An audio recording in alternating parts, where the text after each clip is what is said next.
Okay, students, remember, these are the formulas you need for test 4. Uh, Remember, try to know these. Well, you need to know these for your test. And if you're worried about knowing things for your final, just do well on this and we'll just put it all together at a later video as you prepare for your final. Alright, here we go. Let's not delay.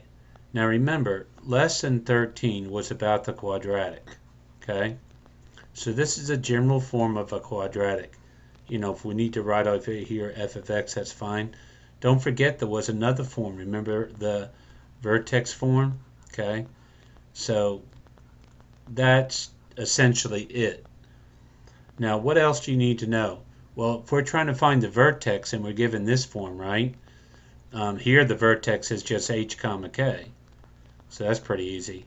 Here, remember, in order to find h, we got to do negative b over 2a, and whatever that number is, we plug that in to find the that's h, okay? And then to find k, you just plug that value in to the function. So you want to find the y there, right? So plug whatever value you get in here, put it in there. Try not to make this more difficult than it is. Now, another thing that you need to be aware of is the end behavior of functions. So let's take a second here. Okay, remember, this was called rises to the right, falls to the right, rises to the left, falls to the left. Now, let's take an odd function. An odd function. Remember, that function does this. Okay? Of course, if it's a negative in the front, it's flipped. But a odd powered function rises to the right and falls to the left. Now, what about an x squared? Of course, if it's positive, it goes like this, correct? Okay? So that's rises to the left, rises to the right. Now, if for some reason that quadratic had a negative in the front, right? So it would be this way. That negative would cause it to go this way. So that would be falls to the left, falls to the right. So please keep that in mind. Okay, so what are some other things that we need to know? Okay, so remember your exponential function. Y is equal to 2 to the x. Okay, remember it goes like this, right? Okay, now remember we can move it left and right, and we can move it up and down. So keep that in mind. Now its inverse function is a log. Y is equal to log base a of x. Okay, remember how this one looked. This one goes like this. Okay, and of course we could put a minus h here, we could plus k. Alright, keep that in mind. Now another formula that you need to know is the amount of a substance is equal to the initial amount times e to the kt. Alright, so this is used in the growth and decay problems. Please look at that video related to that. My advice is find k first and then find t if you need to, okay, or a. Now in your lesson they use population, so population is the initial population e to the kt. So that would be just an application.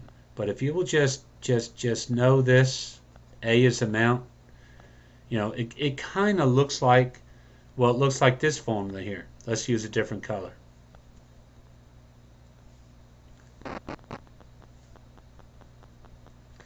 Okay, because it's money, we'll use green. How's that?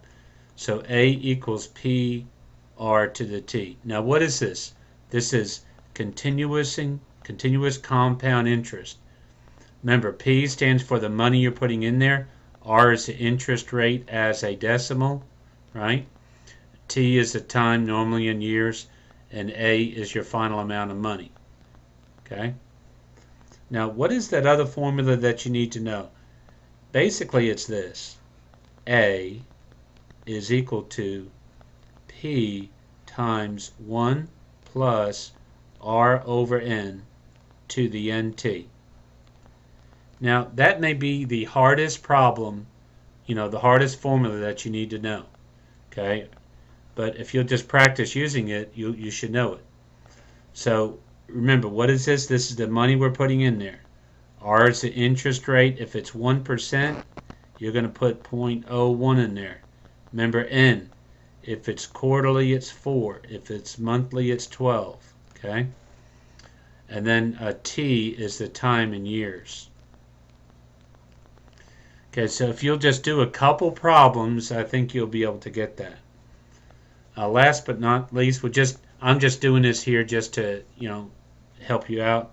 Look, what happened here? That color's not a good color. Okay, here we go. I do apologize. 2 cubed is equal to 8. Can you say that as a log function? Log base 2 of 8 is equal to 3. Okay, that's not really a formula, but that's something that you need to know. Now, if you're a little shaky on this, look at the video. So I tried to pack it all into a short period of time. Okay, to make good use of your time, do a few problems. Okay, and then do that test 4, the test 4. Okay, study guide. I have a video for this. So after you do the study guide, and I would do it by your own first, do the study guide, then check your answers out, look at my video, go back to this video on the formulas, and I think you feel a little more comfortable. So the formulas for test 4. I hope that helps you.